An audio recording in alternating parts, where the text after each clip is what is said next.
Jane, your granddaddy came to Austin and uh, built this home. I would like for you to share with us something about him now. You've told us about how much of a family man he was and how he cared for family.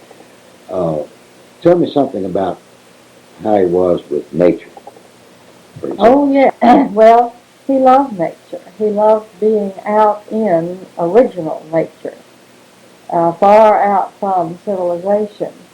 And he was a hunter. He was a fisherman. Not to the extent ever, I believe, of abusing nature. But he simply enjoyed the proceeds of nature. And in the little lake alongside the house, he had fish. I think he probably put some there, stocked it. He had deer within an enclosure. In those days, as I think I mentioned to you before, often, usually, ministers were not paid what would be called a living wage today. It wasn't really the custom. They were expected to make their living some other way, even while they were serving the church. And his favorite way, well, the only way really, well, not exactly that either, I'll amend that in just a minute, but his favorite way was to buy ranch land, which then was very cheap.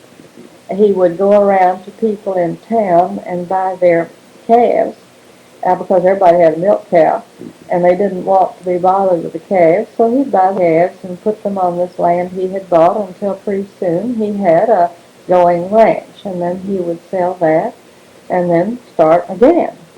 And so this was kind of a little real estate business that he had going in this fashion. Later on, he also was chaplain of the Senate for many times over, and of course there was something of a wage paid for that from the state. He also served on the Board of Pardons for the state of Texas, and there was some sort of remuneration for that. I don't know how much, but that's the reason I corrected myself when I said the outfitting of the ranches was his only way. That was his favorite way, but he did hold these jobs from the state, which brought in some wages. But he did go off on little hunting Oh, expeditions yes, he loved to be out in the country and on these ranches as he was outfitting them and developing them. And that was the joy of his life. That was his relaxation.